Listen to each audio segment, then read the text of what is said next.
नमस्कार, स्वागत है आप सभी का हमारे इस खास प्रोग्राम में। मैं हूं आपके साथ सुनील चौहान। पटना में विपक्षी दलों की अहम बैठक हुई जिसमें 15 दलों के नेता शामिल हुए हैं। इस बैठक में विपक्ष ने चर्चा की कैसे नरेंद्र मोदी के विजयी रथ को 2024 के लोकसभा चुनाव में रोका जाए।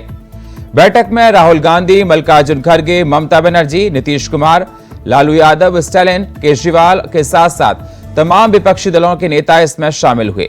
पूरे विपक्ष ने आने वाले 2024 के लोकसभा चुनाव को लेकर रोड मैप तैयार किया ताकि बीजेपी को सत्ता से बाहर किया जाए। इस बैठक में कांग्रेस अध्यक्ष मल्लिकार्जुन खड़गे ने कहा कि बीजेपी को हराने के लिए पार्टियां छोटे मोटे मतभेदों को भूल जाएं। सिर्फ बीजेपी को पराजित करने से उद्देश्य से मैदान में उतरना है। विपक्ष की बैठक से पहले राहुल गांधी ने कहा कि कांग्रेस की विचारधारा भारत को जोड़ने की है। कांग्रेस पार्टी का जो डीएनए है वो बिहार का डीएनए है। राहुल ने कहा कि बीजेपी हिंसा, द्वेष और तोड़ने का काम करती है। तो इस महाबैठक के क्या है मायने? क्या बीजेपी के दुर को गिरा पाएंगे ये महागठबंधन के योद्धा? इसी पर करेंगे चर्चा। लेकिन सब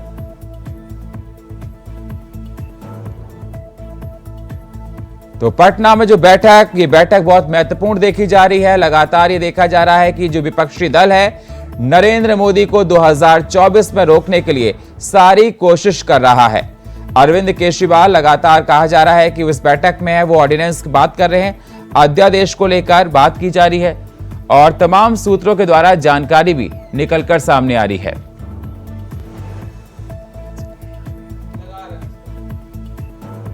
तो ये बैठक क्या बीजेपी को 2024 में रोक पाएगी? तमाम विपक्षी दल, इसमें 17 विपक्षी दल के नेता मौजूद हुए और आज बहुत महत्वपूर्ण विषय पर इन लोगों ने चर्चा की है, जिसमें देखा जा रहा है कि सूत्रों के द्वारा जानकारी यह भी निकल के आ रही है कि संयोजक नीतीश कुमार को बनाया जा सकता है। तो 2024 का चुनाव मोदी के लिए कितना कठिन होगा, तो लगातार इस पर देखा जा रहा है और तमाम सियासत भी इस पर हो रही है। इसी पर करेंगे चर्चा। लेकिन सबसे पहले ये रिपोर्ट।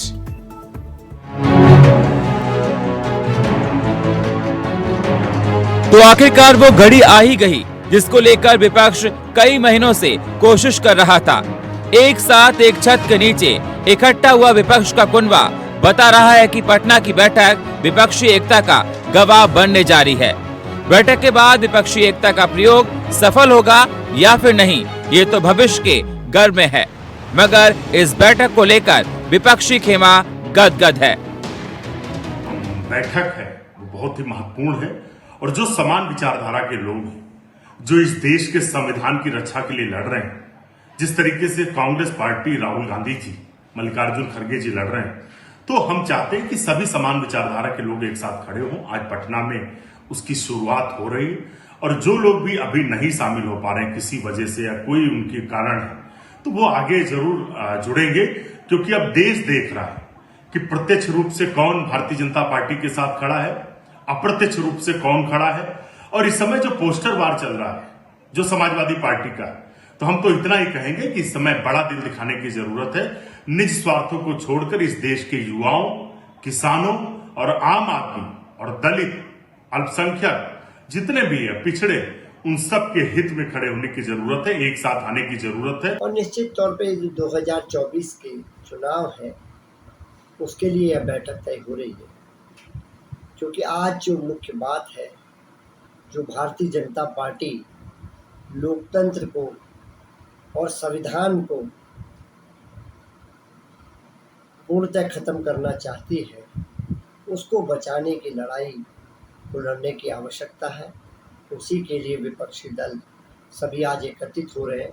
कैसे भारतीय जनता पार्टी की नफरत की राजनीति का अंत किया जा सके और हम लोग समाजवादी पार्टी पूर्णतः बहुमत को जुटाने की कोशिश करेगी। इधर राहुल गांधी भी हुंकार भर रहे हैं और कहते हुए कर्नाटक में जो हुआ वह पूरे देश में होगा। इतना ही नहीं, राहुल ने कांग्रेस की भारत जोड़ो की विचारधारा का जिक्र करते हुए बीजेपी, आरएसएस पर निशाना साध लिया।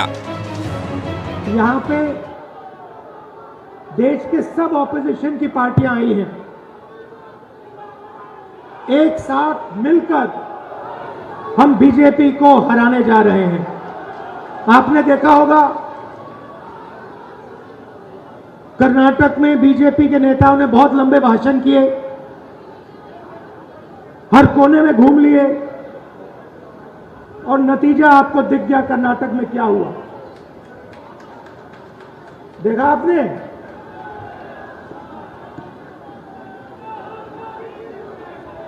तो बीजेपी कह रही थी कि उनकी बहुत भारी जीत होगी और नतीजा आपने देख लिया।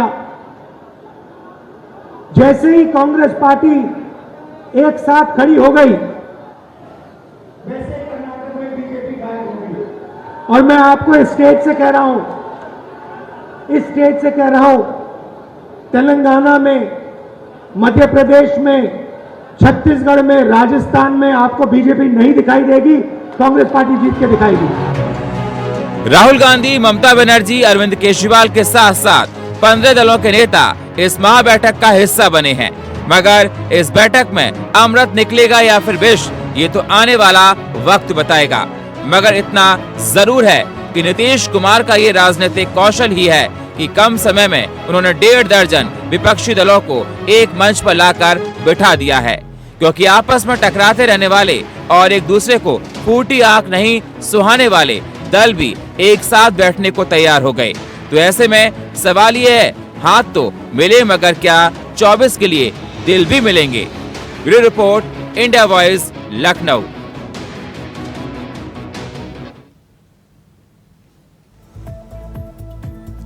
तो बिल्कुल ये देखा जा रहा है कि 2024 को लेकर विपक्ष एक हो चुका है। नरेंद्र मोदी के दुर्ग को गिराने के लिए विपक्ष ने अपनी पूरी कसरत शुरू कर दी है। अब सवाल इस बात का निकलकर आता है कि क्या नरेंद्र मोदी के मंसूबों को यह विपक्ष मिलकर फेल कर पाएगा? इसी पर चर्चा करने के लिए हमारे साथ श्वेता राज सिंह, नेता बीजेपी, हमारे साथ प्रशांत कुमार जी, प्रवक्ता आम आदमी पार्टी के, अशोक यादव, प्रवक्ता सपा, विनय मिश्रा, नेता कांग्रेस के, सभी मेहमान हमारे साथ जुड़ चुके हैं। बहुत बहुत स्वागत है आप सभी मेहमानों का हमारे साथ चर्चा करने के लिए। सबसे पहले मैं श्वेता राज सिंह, नेता जो है बीजेपी के, श्वेता राज सिंह, मैं आपके पास आना चाहूंगा। गठबंधन की बैठक, महागठबंधन की बैठक पटना में कहीं ना कहीं बीजेपी की टेंशन तो बढ़ा रही होगी। कितने तैयार हैं आप? कहीं आपको डर तो नहीं लग रहा? सुनील जी अभी कह रहे थे कि हाथ मिले हैं दिल भी मिलेंगे विपक्ष के। मुझे तो ये लगता है कि इन लोग ने ये सोचा है हम तो डूबेंगे सनम, तुमको भी ले डूबेंगे, तो जितनों को डुबोना है सब साथ में ही जाकर के खड़े हो गए हैं। तो इस पे बहुत ज्यादा चर्चा करने का विषय नहीं है। ये है कि हाँ, अपनी तैयारी हमारी पूर्ण है, क्योंकि हमने बूथ लेवल पे कार्य किया है, हमने कार्यकर्ता बूथ लेवल तक जाकर के बनाए हैं, हम लोगों के बीच में गए हैं, हम प्रत्येक स्तर पर भारतीय जनता पार्टी ने कार्य किया है, गरीबों के लिए गरीबों की सेवा करी है, कल्याण किया है। यही नहीं, विदेशी स्तर पर भी हम देखेंगे तो जो भी राजनीतिक हमारे वो रहे हैं, उद्देश्य रहे हैं, उनकी पूर्ति करी है। देश के प्रत्येक स्तर पे हम देखते हैं तो विकास हुआ है। और विपक्ष चाहे कुछ भी कर ले, आने वाले समय में विपक्ष को ये लगता है कि जो विपक्ष की समस्या है वो देश की समस्या है जी। अब विपक्ष को ये नहीं समझ में आ रहा है कि जो उनकी समस्या है वो देश की समस्या नहीं हो सकती है। ये समस्या केवल विपक्ष की है कि वे नरेंद्र मोदी जी को हटाना चाह रहे हैं। ये समस्या देश की नहीं। अभी कर्नाटक को लेकर के राहुल गांधी जी ने बोला, कर्नाटक में आपको मैं बताना चाहूंगी कि वोट परसेंटेज बीजेपी का थोड़ा सा भी नहीं हिला, वोट परसेंटेज उतना ही था। क्या हुआ क्या नहीं हुआ ये दूसरा विषय है, किंतु जो हमारा वोट परसेंटेज है उस पर हमको बहुत ज्यादा सोचने की, बहुत ज्यादा परेशान होने की आवश्यकता नहीं है। हमने ग्राउंड लेवल पे काम किया है, जमीनी स्तर पे काम किया है। इसके लिए हमको विपक्ष के तमगे की या हमको किसी और के तमगे की आवश्यकता नहीं है। हम देश सेवा के लिए पूरी तरीके से राष्ट्र को प्रथम रख करके कार्य कर रहे हैं और ये आगे भी करते रहेंगे। जनता आगे भी आशीर्वाद देगी, क्योंकि जनता जानती है यदि विश्व गुरु बनना है, वैश्विक पटल पर ठीक है श्वेता जी, ठीक है, स्थापित करना है। बिल्कुल। विनय जी हमारे साथ जुड़े हैं। विनय जी, मीटिंग हो गई, कांग्रेस के मल्लिकार्जुन खड़गे जो अध्यक्ष हैं उन्होंने कहा कि सभी लोगों को साथ में मिलकर मैदान में उतरना है। मीटिंग हो गई ना, अब क्या आप लोग सभी लोग साथ में मिलकर मैदान में उतरेंगे, अलग अलग तो नहीं जाएंगे ना?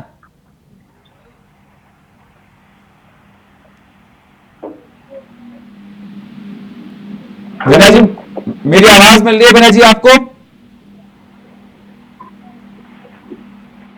सुनील जी, अभी आवाज नहीं मिल रही है, आगे वोट भी नहीं मिलेंगे। कोशिश करते हैं फिर से विनय जी आपसे आवाज लेने के। हमारे साथ अशोक जी जुड़े हैं समाजवादी पार्टी से। अशोक जी, आप लोगों का नारा था 80 हराओ बीजेपी भगाओ, क्या ये प्रैक्टिकल है? देखिए सुनील जी, जो भारतीय जनता पार्टी की प्रवक्ता अभी बोल रही थी श्वेता राज जी, ये जो अपोजिशन की यूनिटी जो है ये मोदी जी को पराजित करने के लिए नहीं है। ये यूनिटी अपोजिशन की है देश के उन बुरी शक्तियों को हराने की जो संविधान और लोकतंत्र की दुश्मन है। यह अपोजिशन की यूनिटी मोदानी की गवर्नमेंट को हटाने के लिए, एक तरफ तो मोदी और अडानी की सरकार है और दूसरी तरफ इसके अपोजिशन की यूनिटी है जो कि देश की सरकार बनाने के लिए प्रयासरत है। आप देखेंगे कि किस तरह से देश में आए दिन ऐसी घटनाएं हो रही हैं सुनील जी, कि जिससे ये जान पड़ता है कि देश का संविधान और लोकतंत्र अगर 2024 में मोदी जी आ गए सुनके तो ये देश का लोकतंत्र और संविधान दोनों तहस नहस हो जाएगा। क्योंकि आप देख रहे हैं किस तरह से माननीय सुप्रीम कोर्ट बार बार तब टिप्पणी करती है कि गवर्नर का मिसयूज हो रहा है, ईडी का मिसयूज हो रहा है, सीबीआई का मिसयूज हो रहा है। 6 राज्यों में इनका मैंडेट है और 16 राज्यों में इन्होंने इस तरह का दुरुपयोग करके, जनता के जनादेश का दुरुपयोग करके इन्होंने सरकारें बना ली। तो ये जो है प्रशासनिक गुंडागर्दी के भरोसे, तो इसमें कहीं से कोई कहने के लिए कोई शब्द नहीं बचता है कि देश का संविधान और लोकतंत्र खतरे में है। ये सर्वविदित है। ठीक है, ठीक है अशोक जी, मैं आपके पास आऊंगा। अशोक जी आपके पास आऊंगा। आज का टॉपिक हमारा यही है कि जो विपक्ष एक हुआ है, क्या 2024 में बीजेपी के दुर्ग को वो गिरा पाएगा? मेरे साथ विनय मिश्रा जी जुड़ चुके हैं। विनय जी, जिस प्रकार से आज देखा गया कि पटना में सारे विपक्षी दल 17 विपक्षी दल एक हुए और सभी ने जो कभी एक दूसरे को देखना पसंद नहीं कर रहे थे वो आज गले मिल रहे थे, हाथ मिला रहे थे। ये तो बड़ी विडंबना देखने को मिली। मैं आपसे जानना चाहता हूं, सभी एक हुए, बात की, अभी क्या ये मैदान में साथ साथ उतरेंगे? जो मैं आपसे पूछना चाहता हूं, चुनाव भी साथ में लड़ेंगे क्या ये?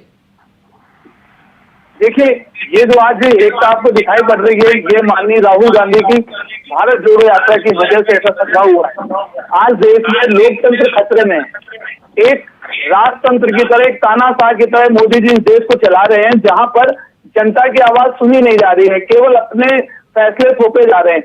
जनता महंगाई से, बेरोजगारी से, महिला असुरक्षा से करा रही है, लेकिन भारतीय जनता पार्टी को इनसे कोई मतलब नहीं। उन्हें अपना एजेंडा चलाना है, कभी धर्म के नाम पर, कभी हिंदू मुस्लिम के नाम पर, कभी मंदिर मस्जिद के नाम पर। और इसी वजह से जितने भी दल हैं सबको लग रहा है कि अगर भारत के लोकतंत्र को बचाना है तो हमें एकजुट होना पड़ेगा। और यही वजह है कि आज पटना में जो ये महासम्मेलन हो रहा है और सभी दल के नेता जो आज एकत्रित हुए हैं, ये भारत को जोड़ने की वजह से हुआ है, भारत जोड़ो यात्रा की वजह से हुआ, भारत जोड़ने की प्रक्रिया के तहत चल रहा है। और आने वाले कल में हम सब इस फैसले पर बिल्कुल एकजुट होंगे कि कैसे मिलकर लड़ाई लड़ी जाए। और एक बात मैं स्पष्ट कर दूं कि यहाँ पर जितने भी दल हैं उनका मोदी जी से कोई बैर नहीं है, बैर है लोकतंत्र वर्सेस तानाशाह से। जो देश में लोकतंत्र खत्म हो रहा है उसको कैसे पुनः जीवित किया जाए, इस वजह से सभी दल, सभी नेता एकजुट हुए हैं। जी, प्रशांत जी हमारे साथ जुड़े। प्रशांत आम आदमी पार्टी से हमारे साथ हैं। प्रशांत जी, जैसे आप सत्ता में आए थे दिल्ली में तो आपने कांग्रेस को खूब कोसा था, बिजली पानी को लेकर। बिजली का बिल माफ हो गया, पानी का बिल माफ हो गया, अध्यादेश पे आपको समर्थन मिल गया होगा अब तो। सुनील जी, मेरी आवाज आ रही है आपको? जी बिल्कुल आ रही है सर। देखिए सुनील जी, क्या है कि आइडियोलॉजी जब दो पॉलिटिकल पार्टी की मैच नहीं करती है, इस तरह के वाकया देश में बहुत बार हुआ है। लेकिन जब हमारे भारत देश में पीडीपी और बीजेपी का गठजोड़ हो सकता है, जहां रात दिन अमित शाह जी, मोदी जी पीडीपी को आतंकवादियों की समर्थक पार्टी कह करके कोसते रहे, तो मुझे लगता है इतनी ज्यादा डिफरेंसेस तो बाकी पॉलिटिकल पार्टीज में रही नहीं। अब क्वेश्चन इस बात का है सुनील जी कि अभी देश में सबसे अहम क्या है? अहम ये नहीं कि विकास क्या है, वो तो भूल जाइए, वो मोदी जी और भाजपा के बस की बात नहीं है, क्योंकि एक अनपढ़ पीएम से हम क्या हम आकांक्षाएं रख सकते हैं। बात है इस देश के संविधान को बचाना है। बाबा साहेब ने जो संविधान बनाया, जिसके बिना पर देश चलना चाहिए था, जिसके हिसाब से जो चल रही था वो नहीं हो रहा। देश किससे चला रहा? देश चला रहे 2% का धीरेन्द्र शास्त्री, एक 2% का गोबर गणेश, जिसको कुछ आता नहीं जाता नहीं। इसके पैरों में पूरे बीजेपी, मनोज तिवारी जैसा सांसद दिल्ली से जाता है पटना में उसकी ड्राइवर बन के, बताइए इससे बेशर्म हरकत क्या हो सकती है। और जब देश में मणिपुर चल रहा है, डबल इंजन की सरकार में मणिपुर जल रहा है। प्रशांत जी अपना ईयरफोन हटाइए तो आपकी आवाज क्लियर आएगी। आपकी आवाज क्लियर नहीं आ पा रही है। अभी आ रही है? हाँ जी अब आइए सर। देखिए सुनील जी, सबसे बड़ा अभी हमारे देश में इम्पोर्टेंट क्या है? संविधान को बचाना। तो संविधान को कैसे बचाया जा सकता है? देश के लिए जब देश गर्त में जा रहा है तो बाकी पार्टियों को अपनी आइडियोलॉजी को साइड रखते हुए एक साथ आना पड़ेगा। ये पहली मीटिंग है नीतीश जी की अध्यक्षता में, आगे भी मीटिंग्स होंगी। 24 में भी समय है, देखा जाएगा किस तरीके से समीकरण बनेगा, सबके सामने आएंगे। लेकिन मेरा सवाल आपसे, भाजपा की जो प्रवक्ता है श्वेता जी, उनसे ये है, मैं जाऊंगा, मैं ठीक है मैं आप सबके सवाल श्वेता जी से लूंगा। श्वेता जी आपने सुना होगा आज तो आप तीन आप लोगों के जो पूरा पैनल आपके विपक्ष में ही है, आप अकेली हैं आज, प्रशांत जी, अशोक जी और विनय जी। मैं आपसे जानना चाहता हूं कि किस प्रकार से इन विपक्षियों को आप जवाब देंगी, क्योंकि आप अकेली पड़ती हुई दिखाई दे रही है मुझे, और प्रशांत जी के तमाम सवाल है, विनय जी के तमाम सवाल है, प्रवक्ता हमारे समाजवादी पार्टी के अशोक जी के सवाल है। जवाब दीजिए। सुनील जी, अभी आपने कहा कि आप अकेली पड़ गई हैं, ऐसा बिल्कुल भी नहीं है। हम लोग के साथ तो 140 करोड़ जनसंख्या है। अभी ये 2024 में सिद्ध हो जाएगा। तो जहां जनता साथ में है, जनता जनार्दन का आशीर्वाद है, वहां पे विपक्ष में क्या हो रहा है इस पे क्या हम लोग को सोचने की आवश्यकता है? ये तो यहाँ पे ये देखा जा रहा है चोर चोर मौसेरे भाई हो गए हैं। श्वेता जी, आप तो कहीं ना कहीं देखिए ऐसा है ना, प्रशांत जी को किसका मालिक है? प्रशांत जी को सामने आ रहा है। अभी सब लोग संस्कार का ध्यान रखते हुए अपना मुंह बंद रखा। तो कृपया विपक्ष से ये निवेदन करूंगी कि थोड़ा अजीब लग रहा है पार्टी में।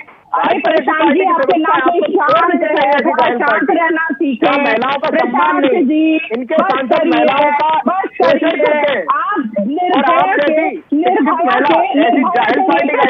आपका मुख्यमंत्री जाकर के उसके घर में 2 नौकरियां लेके आता है सरकारी। आप लोग इस तरीके की बातें करते हैं, नहीं उतरती है। अशोक जी अभी कह रहे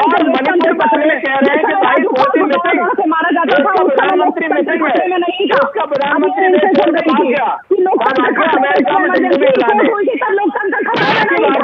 क्या है प्रवासी भारतीय? प्रायोरिटी क्या होनी चाहिए थी? मणिपुर के लोग, उत्तर प्रदेश में दिन दहाड़े हत्याएं हो रही है, बलात्कार हो रहे हैं, चोरी हो रही है, कौन कर रहा है? योगी की पुलिस, मोदी की पुलिस।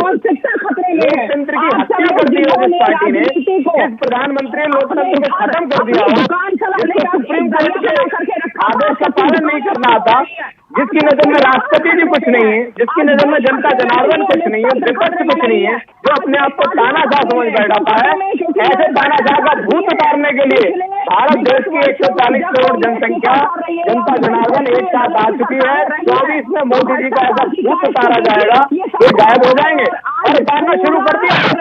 आप देखिए, भाजपाइयों की पिटाई शुरू हो गई है मणिपुर से, बंगाल से, हरियाणा से, क्योंकि ये ठीक है श्वेता जी, ठीक है श्वेता जी, प्रशांत जी, ठीक है विपक्ष चाहे कुछ भी हो, आप अपनी बात कह रही हैं, आप अपनी बात कह रहे हैं, जनता देख रही है ना, जनता डिसाइड करेगी 2024 में किसको लाना है। अशोक जी मेरे साथ जुड़े हुए हैं। अशोक जी, समाजवादी पार्टी को नुकसान तो होगा ना, मायावती इस मीटिंग में शामिल नहीं हुई तो कहीं ना पहली बार देश में देखा। ठीक है प्रशांत जी, ठीक है, मुझे और लोगों से बात की है प्रशांत जी, ठीक है मैं आपके पास आऊंगा ना। ऐसा देश का पीएम होता है क्या? ठीक है आपके विचार हो सकते हैं, जनता को डिसाइड करेगी, ठीक है, ऐसा कभी नहीं हुआ। ठीक है अशोक जी, मायावती का विपक्ष में ना जाना आपके लिए नुकसान होगा ना, आपका वोट बिगाड़ देंगी? ये 2022 के विधानसभा चुनाव में बहुजन समाज पार्टी अघोषित रूप से भारतीय जनता पार्टी के साथ थी, लेकिन उसके बाद भी समाजवादी पार्टी का 36% वोट शेयर आया विधानसभा चुनाव में। तो ये जो है, हमें ये नहीं फर्क पड़ता है कि बहुजन समाज पार्टी आ रही कि नहीं आ रही, क्योंकि देखिए ये जो अपोजिशन की यूनिटी है सुनील जी, ये जनता की डिमांड है, ये सिर्फ राजनीतिक बिल्कुल, क्या बात करते हो अशोक जी, कोई फर्क नहीं पड़ता। अलायंस पिछले इलेक्शंस में अलायंस किया था, फर्क कोई नहीं पड़ता, अलायंस कर लेंगे सर। देखिए बहुजन समाज पार्टी का वोट शेयर जितना था, ये बहन जी की गलत नीतियों की वजह से आज आधे से भी कम आ गया। एक विधायक खाली बचा उनका, जबकि 4 बार वो मुख्यमंत्री थी। क्यों एक विधायक बचा? क्योंकि वो अपने जीतने के लिए नहीं लड़ती है, वो भारतीय जनता पार्टी को जिताने के लिए लड़ती है। तब जब जिस राजनीतिक दल का उद्देश्य ये हो, ठीक है। विनय जी मेरे साथ है। विनय जी आप सुन रहे हैं ना सभी को? जी बिल्कुल सुन रहा हूं मैं। तो आपको लगता है कि क्या ये विपक्ष नरेंद्र मोदी के किले को गिरा देगा 2024 में? मैंने सवाल आपसे ये किया था, मीटिंग में आप लोगों ने चर्चाएं खूब की, आपने कर ली, सब कुछ कर लिया, तो अब क्या इलेक्शन भी साथ ही साथ लड़ोगे ना? कहीं ऐसा ना हो कि मीटिंग में कुछ और हुआ, इलेक्शन अलग अलग लड़ो। नहीं, ऐसा बिल्कुल भी नहीं है। पीएम कौन बनेगा? देखिए मैं आपको एक बात बता दूं कि ये जो मीटिंग हो रही है, ये अभी ये फाइनल मीटिंग नहीं है। ये मीटिंग कभी आप जानते हैं कि जितने भी दल हैं, जितने भी नेता हैं, अलग अलग विचारधारा, अलग अलग सोच के हैं। आज इनको एकजुट होना पड़ा है, किस लिए होना पड़ा है? बाल को जोड़ने के लिए। क्या वजह रही इनकी एकजुट होने की? ये मीटिंग तो ऐसी बात की हो रही है कि कैसे लोकतंत्र को बचाया जाए, वो बात हो रही है। भारतीय जनता पार्टी है, आपके किसी मुद्दे को लेकर आपकी मीटिंग हो रही है, कैसे अपने अपने प्रदेश में जनता भारतीय जनता पार्टी से विकसित हो रही है, कैसे जनता को। और यही वजह है कि कांग्रेस पार्टी ने इन सभी दलों का साथ देना स्वीकार किया, और ये आने वाला कल बताएगा कि पार्टी का सिरमौर कौन होगा, नेता कौन होगा। और सबसे बड़ी चीज ये है कि भारतीय जनता पार्टी एक चेहरे पर चुनाव लड़ती है, एक चेहरे पर चुनाव लड़ रही है। भारतीय जनता पार्टी में तो दूसरा कोई चेहरा ही नहीं है। और ये बात करते हैं विपक्ष के गठबंधन की, ये भूल जाते हैं कि राजग जो इनका भी एक गठबंधन रहा है, इन्होंने भी छोटी छोटी पार्टियों से गठबंधन किया, और ये कहते हैं कि तो मौसेरे भाई, अरे भाई आप करें तो रासलीला और करें तो करेक्टर ढीला। ये कौन सी बात हुई? ठीक है, मैं जवाब लेता हूं, विनय जी मैं जवाब लेता हूं श्वेता जी से। ठीक है विनय जी मैं जवाब लेता हूं श्वेता जी। ठीक है विनय जी मैं जवाब लेता हूं श्वेता जी से। श्वेता जी, यूपी वर्सेस एनडीए कहां पहुंचती हैं? आप भी अलायंस करती हैं, आप भी राजभर का साथ देख रहे हैं, नायडू का साथ देखने के लिए, श्रोमणी अकाली दल की बात की जाए तो? देखिए, जहां पे सोच एक जैसी होगी, जहां पे जनता के विकास, देश के विकास की बात होगी, उस समय आगे बढ़ना सही है। लेकिन अभी विपक्ष का क्या एजेंडा? नरेंद्र मोदी को हटाओ, नरेंद्र मोदी को हटाओ, लेकिन किसको लाभ ये पता नहीं है। एजेंडा ये नहीं है कि देश का विकास होना है, एजेंडा ये नहीं है कि लोक विकास होना है, लोक कल्याण हो रहा है। एजेंडा ये है कि नरेंद्र मोदी को हटाना है। क्यों हटाना है भाई? इसलिए हटाना है क्योंकि ना खाऊंगा ना खाने दूंगा, ये उनकी नीति है। अब बेचारों को इतने समय से खाने पीने नहीं मिल रहा है, भूख लगी है सुनील जी, ये पेट की बात है, ये सत्ता की बात है, ये सत्ता की भूख में लालची के साथ सामने आप देखिए, पूरी जनता देख रही है कि किस प्रकार से सारे भेड़िया एक साथ लड़ रहे हैं पूरे देश को लूटने के लिए। आप लोग ये कहना कि हाँ इनके पास कोई एजेंडा, इनके पास एजेंडा नहीं है, ये लोकतंत्र और देश विकास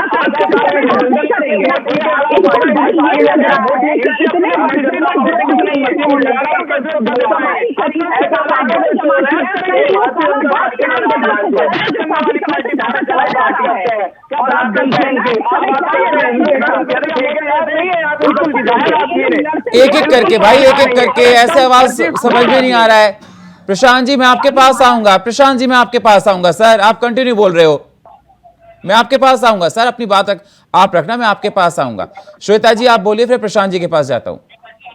जी देखिए, मायावती जी नहीं गई हैं तो ये उनका अपना निर्णय है, नहीं गई हैं। किसी का ये कहना कि वो पीछे से समर्थन दे रही है, भाई हमको समर्थन अगर किसी का चाहिए तो हम खुल करके समर्थन लेंगे और जिसको देना होगा वो खुल करके देगा। ये सब तो बोल रहे हैं कि मायावती आपकी बी टीम है भैया, बोला जा रहा है बी टीम है मायावती आपकी। बिल्कुल भी टीम है, तो वो नहीं गई है। आप कैसी बात कर रहे हैं? फुआ बबुआ साथ में थे, फुआ बबुआ नाराज हो गए एक दूसरे से। आप किस तरीके की बात कर रहे हैं? तो ये लोग जो अपने स्टैंड में कभी खड़े ही नहीं रहे हैं, जिनका एक स्टैंड रहा ही नहीं है, उनसे ये कहना, उनसे ये एक्सपेक्ट करना कि आगे चल करके ये एक साथ देश को चला पाएंगे। देखिए, ये स्वार्थियों की एक टीम इकट्ठा हो रही है जिनको बहुत वर्षों से खाने पीने को नहीं मिल रहा, और आने वाले समय में भी इनको ये लग रहा है कि ये देश को लूट नहीं पाएंगे, लोगों को लूट नहीं पाएंगे। इस वजह से ये डर के मारे एक हो रहे हैं। ठीक है श्वेता जी, ठीक है श्वेता जी। प्रशांत जी मैं आपके पास आता हूँ। प्रशांत जी आप कुछ बोल रहे थे। श्वेता जी से ये पूछना चाहूंगा, भूषण कौन है, चिन्मयानंद स्वामी कौन है, सेंगर कौन है, सैनी कौन है? इन बलात्कारियों को फांसी क्यों नहीं होती? कौन है ये मोदी के कौन लगते हैं? योगी के रिश्तेदार लगते हैं, मोदी के रिश्तेदार लगते हैं क्या? महिलाओं को तो ये पार्टी छोड़ देनी चाहिए श्वेता जी। ये बेटियां आपकी बेटियां नहीं, इसलिए आपको नहीं लग रहा होगा, इसलिए आपको लग रहा भाजपा जो कर रही है अच्छा कर रही है। पॉक्सो का अपराधी सरेआम जो रैली निकालता है, घूमता है, धमकियां देता है, बलात्कार करते हैं आपके नेता। आपकी महिलाओं को एक जगह नहीं 1000 जगह। अभी इंदौर में पकड़े गए थे, एक आरएसएस के 2 लीडर पकड़े गए थे, भाजपा का इंदौर का मंडल अध्यक्ष पकड़ा गया। मेरठ में खुद एक सांसद ने भाजपा ने अपनी एक भाजपा की छोटी मोटी मंत्री का वीडियो बना के डाल दिया। इनके अपने लोग अपनी ही महिलाओं को शोषण कर रहे हैं। जनता जनार्दन पर छोड़ दीजिए। रही बात सुरक्षा की, ये अपने मंत्रियों को वोट देने के बाद जनता की भूल जाए। और आज जब मणिपुर को कहा रहा, मणिपुर में मोदी मिसिंग नाम के पोस्टर लग रहे हैं और मोदी कहा है एक देश का भगोड़ा पीएम भाग गया। अब आज्ञा बोलो, कितने बोलो अपनी बात करो, मणिपुर तुम बोलो, मैं चला बोलो। अब विदेश में कितनी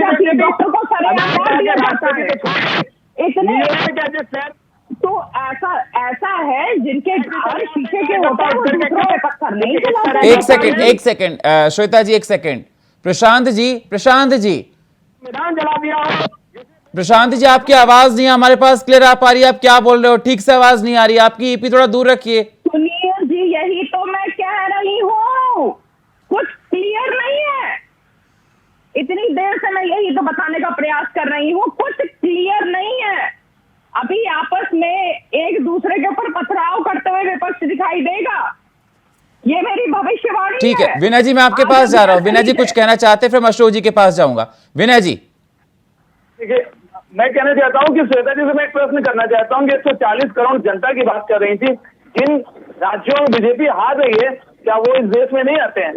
क्या उस देश की जनता 140 करोड़ में नहीं आती है? जिन प्रदेशों में ये जितने भी दल के नेता आज यहाँ पर एकत्रित हुए हैं, वो प्रदेश में वो मुख्यमंत्री हैं, क्या वहाँ की जनता भारतीय जनता पार्टी को वोट देना नहीं समझ रही? सर वही जनता लोकसभा में वोट देती है, वही जनता विधानसभा में वोट देती है, वही जनता लोकल बॉडीज में वोट देती है। जनता कोई बदल नहीं जाती सर, क्या बात कर रहे हैं आप? सर जनता वही होती है, बस उनके मुद्दे बदल जाते हैं। आप दिल्ली में देख लीजिए ना, दिल्ली में देख लीजिए, अरविंद केजरीवाल को विधानसभा में एमसीडी में कितना अच्छा बहुमत मिलता है, उसके बाद सातों की सातों लोकसभा सीटें बीजेपी ले जाती है। जनता तो वही है ना, जनता कोई एक्सचेंज तो की नहीं जाती। अब इसके पीछे तो सोचने वाली बात है कि क्या वजह है कि विधानसभा में केजरीवाल जी को सीटें मिलती हैं और क्या वजह है लोकसभा में जनता वही जनता मोदी जी को वोट दे देती है। म्युनिसिपल चुनाव के बारे में बात कर रहे हैं। ये सोचने वाली बात है, इस पर विचार करना चाहिए कि प्याज भी बताने की वजह क्या है। माइंडेड बनिए आप लोग। आज सारे दल एकत्रित हुए हैं, उनकी इसकी वजह है कि लोकतंत्र को कैसे बचाया जाए। ठीक है अशोक जी मैं आपके पास आ रहा हूं। ठीक है अशोक जी, समाजवादी पार्टी कहते उत्तर प्रदेश में, कहते हैं उत्तर प्रदेश की 80 लोकसभा सीटें बहुत अहमियत रखती हैं लोकसभा चुनाव को लेकर। और एक पुरानी कहावत है, हम लोग जब से पढ़ते तब से सुनते आ रहे हैं कि दिल्ली की कुर्सी उत्तर प्रदेश से निकलती है। समाजवादी पार्टी, बहुजन समाजवादी पार्टी उत्तर प्रदेश में अच्छा दबदबा रखती है, सभी को पता है। तो आपको क्या लगता है कि समाजवादी पार्टी बीजेपी का रोड़ा बनेगी? देखिए सुनील जी, मुझे लगता है कि आप अगर पिछले चुनाव का एनालिसिस करेंगे तो इसमें कोई सवाल बचता ही नहीं कि समाजवादी पार्टी बीजेपी का मुकाबला करेगी कि नहीं करेगी, क्योंकि कोई विकल्प नहीं है। सुनील जी, आप ये देखिए कि 36% वोट शेयर इसी उत्तर प्रदेश की सम्मानित जनता ने समाजवादी पार्टी को देने का काम किया, और वो सम्मानित जनता ने इसलिए वोट देने का काम किया क्योंकि वो बीजेपी की नीतियों से बुरी तरह परेशान थी। अभी हमारी बहन जो श्वेता राज सिंह जी कह रही थी, न खाऊंगा न खाने दूंगा मोदी जी की बात, अगर देश की आजादी के बाद अगर किसी सरकार ने देश में कानूनी लूट का राज स्थापित किया है तो माननीय मोदी जी की सरकार ने लूट का राज स्थापित किया है। आप देखेंगे कि पीएम केयर फंड बनाया जाता है। कोरोना काल में जब देश पैंडेमिक से जूझ रहा था, लोग मर रहे थे, तब अशोक जी, आप कह रहे हैं कि जनता के मूड की बात, अभी बाई इलेक्शंस हुए हैं, 40 साल पुराना आप किला हार गए हैं। आप कैसी बात कर रहे हैं? आपको चिंतन करना चाहिए सर। रामपुर आपके हाथ से निकल गया, मेरठ आपके हाथ से निकल गया, लोकल बॉडीज के इलेक्शन में आपका क्या वोटिंग परसेंटेज रहा, आपको कितनी सीट मिली? और मैंने पहले भी कहा, विधानसभा में अलग होता है वोट करने का तरीका, लोकसभा में अलग होता है, लोकल बॉडीज में अलग होता है। हम बात कर रहे हैं लोकसभा चुनाव को 2024 को लेकर सर। कोई लोकल बॉडीज के इलेक्शन नहीं होने हैं, ना विधानसभा के इलेक्शन होने हैं। विधानसभा, आपको लोकसभा के चुनाव अगर मोदी जी को रोकना है ना, तो आपको इस स्तर पे काम करना पड़ेगा। सुनील जी, मुझे लगता है कि उत्तर प्रदेश में समाजवादी पार्टी जैसा कैडर किसी भी राजनीतिक दल का नहीं है। भारतीय जनता पार्टी खाली बात करती है कैडर बेस्ड। समाजवादी पार्टी के कार्यकर्ताओं की यह अहमियत है सुनील जी कि भूखे रह करके बिना संसाधन के भी हो जिस तरह से बूथों पर डटे रहते हैं, जिस तरह से फील्ड में डटे रहते हैं, बिल्कुल लिमिटेड संसाधन में, वो एग्जाम्पल आपको भारतीय जनता पार्टी में नहीं मिलेगा। हमारे यहाँ कैडर बेस्ड पार्टी है। और जो बात है समाज, जो भारतीय जनता पार्टी की बात मैं कर रहा था कि देश की जनता बिल्कुल आजी जा चुकी है इनके कानूनी लूट से। मैं वही कह रहा था, आपने बीच में इंटरप्ट कर दिया, कि जब पूरा देश का पैंडेमिक से जूझ रहा था, मोदी जी आपदा में अवसर तलाश कर रहे थे कि किस तरह से देश को लूटा जाए। उन्होंने पीएम केयर फंड बनाया, जबकि देश में ऑलरेडी 1947 से प्रधानमंत्री आपदा राहत कोष होने के बावजूद उसके बाद भी अशोक जी, उसके बाद भी उत्तर प्रदेश में विधानसभा में प्रचंड जीत हुई उनकी, जनता ने जिता दिया उनको। सुनील जी, देश की जनता धीरे धीरे जागरूक हो रही है। अभी आप कह रहे थे ना कि कोरोना काल में मोदी जी ने काम नहीं किया, फिर भी जनता ने वोट क्यों दे दिया? मुझे समझ में नहीं आया। प्रशांत जी, फिर मैं श्वेता जी के पास जाऊंगा। सुनील जी, देखिए, कोरोना काल के बाद ये 2024 का इलेक्शन आ रहा है ना, आप देखिएगा कि जिस तरह से लूट मचाई है मोदी एंड कंपनी ने, अडानी के माध्यम से, पीएम केयर फंड के माध्यम से, इलेक्ट्रॉनिक बॉन्ड के माध्यम से, बैंकों का रिटेन ऑफ करके से भाजपा पैसा चंदा लेकर के पूरे हिंदुस्तान के 736 जिलों में अपना 3 स्टार हेडक्वार्टर बनवाती है। कहां से इतना पैसा आ गया भारतीय जनता पार्टी के पास? देश की जनता नहीं जानती है। किस आधार पे बोल रहे हैं सर आप? सर, किस आधार पे बोल रहे हैं आपकी पैसा आया? देखिए, कोई प्रूफ दीजिए सर। सुनिए सुनील जी, अभी लोग कहते हैं आपके पास कोई प्रूफ हुआ आपने दिया? सर, मैं आपसे कुछ पूछ रहा हूँ। ऐसे तो मैं बोल दूं कोई फलाने इंसान ने पैसा लिया, सर ना, कोई प्रूफ होना चाहिए, उसके बेसिस पे डिसाइड होना चाहिए। मानते हैं आपको आपत्ति है, ठीक है, सरकार काम करती है ना। जनता सब जानती है कि बीजेपी के पास इतना पैसा कहां से आया। ठीक है, वही तो मैं कह रहा हूं ना कि जनता सर्वोपरि है सर, जनता सर्वोपरि है, जनता डिसाइड करेगी। जनता सब जानती है आज के टाइम में, पब्लिक सब कुछ जानती है। सुनील जी, जनता की सुन कौन रहा है? जनता तो पुकार रही है कि मोदी जी आइए मणिपुर में, हमें बचाइए। और मोदी जी कहां चले गए? प्रवासी भारतीयों के पास, बिना बुलाए। क्यों चले गए? क्योंकि डबल इंजन की सरकार फेल हो गई। उत्तर प्रदेश में लूट, हत्या, बलात्कार, डकैती कौन कर रहा है? योगी जी की, मोदी जी की पुलिस। दिल्ली में आए दिन मर्डर हो रहे हैं, रेप हो रहे हैं। जिम्मेदार कौन है? अमित शाह जी, मोदी जी, एलजी साहब। और वो क्या कर रहे हैं? कल ही इन्होंने प्रशांत जी, दिल्ली में बाकी और सब कुछ ठीक चल रहा है। दिल्ली, एक मिनट, मैं श्वेता जी, मैं आपके पास भी आऊंगा। प्रशांत जी, मैं भी आपसे कुछ पूछ रहा हूँ। प्रशांत जी, एक मिनट सर। प्रशांत जी, आप बात करते हैं कि कोरोना काल में मोदी जी ने काम ठीक से नहीं किया। आपको पता होना चाहिए, कोरोना काल में जो आपके शीश महल हुआ ना, आपको पता होगा ना। इसमें जवाब दूंगा। आप जैसे पत्रकार बिना रिसर्च किए हुए, आपको पता है, आप पत्रकार पे क्वेश्चन आप उठाएंगे। श्वेता जी, जवाब दीजिए। नहीं, आपसे सुनिए, जवाब तो श्वेता जी का तब लेना, पूरा सवाल कर ले। शीश महल किसका है? सुनील जी, अब अगर आपके आप पढ़े पता लिखे चला जरा सकते से हैं, आ गई भाई। भी, मुख्यमंत्री आवास किसी मुख्यमंत्री का हो गया, इनके और ये पास भाजपा का मुद्दा ऑफिस कुछ किसका हो नहीं गया, है। और देश का ऑफिस हो सच गया। होता है इन्होंने कि 1840 में दिल्ली में जो भाजपा का बैन कर दिया, तब आपने सवाल नहीं किया सुनील जी। आप एक तरफा बात करते हैं।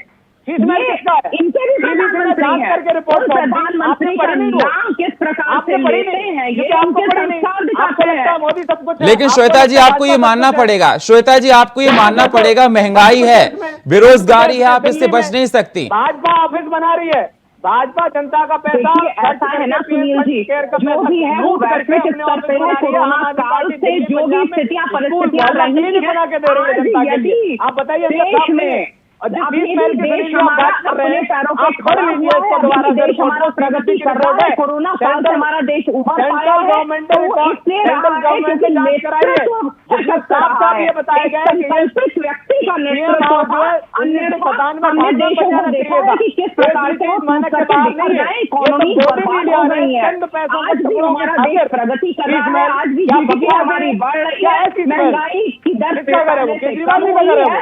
और आप बताइए, देखिए आप वैश्विक केजरीवाल जी का करे? आप 850 करोड़ के महादेश की मूर्ति उज्जैन को याद किया है, मैं 10 महीने में उसको बात नहीं करते हैं आप लोग। आज विपक्ष को समस्या मन ये की है बात, जो आदमी आने वाले समय में जिस समय भारत विश्व गुरु बन जाएगा, पूर्ण रूप में पूरे मार्केट से कब्जा कर लेगा भारत। आज हमारी इकोनॉमी जो 5वें नंबर पे आती है, वो इकोनॉमी जो पहले नंबर पे पहुंच जाएगी, तो तुम्हारे इनका पास कोई अडानी को बेच उठा दिया सारा। ये लोग क्या करेंगे, कहाँ स्टैंड करेंगे? अपनी आधी 80 अधूरी करोड़ नॉलेज के राशन लेकर पे के, अपनी जुड़े, आधी 80 अधूरी करोड़ जानकारी लोग लेकर के चैनलों पे बैठ भाजपा जाते का हैं। पोस्टर जब बोलने के लिए कुछ नहीं ये होता तो अध्यक्ष पत्रकारों आदमी को पार्टी का, सोचते हैं। भारतीय जनता पार्टी का पोस्टर ये लिख के आता है, प्रधानमंत्री जो 80 पूरे करोड़ देश लोगों का को है, राशन उनका दिया। नाम और इनको इस शर्म प्रकार नहीं से आती लेते हैं जैसे कि इनके देश घर में के कोई 80 काम करोड़ करने जो है, वाला हो। गरीबी तो रेखा ऐसे से लोगों नीचे के जीवन विषय में यापन क्या कर रहे हैं, कहूं? ये विकास क्या कहते हैं? बताएं किस बात की क्या इकोनॉमी? एक सारे व्यक्ति डॉक्यूमेंट जो 140 करोड़ की जनसंख्या को नेतृत्व कर रहा है, उसको रिप्रेजेंट कर रहा है, विकास की क्या बात उसका करते नाम हैं? इस प्रकार से लिया जाना ये चाहिए? जनता को लूट रहे हैं, प्रधानमंत्री देश की किसी बहन देश बेटियों का की होता इज्जत है, आबरू लूट रहे हैं, प्रधानमंत्री और किसी पार्टी का नहीं होता है। अपनी पार्टी की और महिलाओं की ये इज्जत है भी कि लूट रहे हैं। इनका श्वेता जी को तो ऐसी एजेंडा पार्टी सिर्फ छोड़ एक देनी है, चाहिए। वो है मोदी हटाओ, बाकी देश बनाओ नहीं, विकास बढ़ाओ नहीं। ये एजेंडा नहीं है विपक्ष का। विपक्ष का एजेंडा एक है, वो है मोदी हटाओ। मोदी और कौन है? किसको लाओ? वो विकल्प ही नहीं है कौन इनके है पास, मोदी? क्योंकि अभी आपस में लड़के दिखाई देंगे ये लोग। नहीं, मोदी कौन है? इनके पास कोई विकल्प है ही नहीं। किसको विकल्प में अब लेकर इस के देश का आएंगे पीएम ये? जाहिल बनेगा। मैं इस देश का चैनल से पीएम एक कहती हूँ अनपढ़ गवाह सुनील जी लुटेरा कि देशद्रोही आने वाले बलात्कारियों का समय में संरक्षक यदि बनेगा क्या? विपक्ष एक दूसरे का पाल नौता विकल्प की दिखाई बात करते देगा। हैं आप? क्या मोदी से और दिक्कत यही आपकी नहीं, भाजपा में नहीं है? ठीक है, ठीक है श्वेता जी, श्वेता जी, प्रशांत जी, ठीक है, ठीक है, ठीक है, मोदी से शिक्षित ठीक है श्वेता जी, भाजपा में नहीं है। प्रशांत जी, ठीक है, ठीक है, ठीक है, सबसे योग्य है इस तरह का। ठीक है प्रशांत जी, थोड़ा रुक जाइए सर, रुक जाइए। ठीक है विनय जी, फाइनल कमेंट आपका। विनय जी, मेरी आवाज आपको मिल रही है? जी जी बिल्कुल मिल रही है। जी सर, फाइनल कमेंट दीजिए सर आप। देखिए, जिस तरह से भारत जोड़ो यात्रा का मुख्य मकसद यही था कि भारत में जिस तरह से लोकतंत्र को खत्म करने की बात चल रही है, लोकतंत्र पर एक तानाशाही, मोदी जी ने एक तानाशाही रवैया बना दिया। देखिए, आज मणिपुर जल रहा है और मोदी जी अमेरिका चले गए, न्यूयॉर्क चले गए, वहां मोदी मोदी कहला रहे हैं, यहाँ मणिपुर में लोग मर रहे हैं।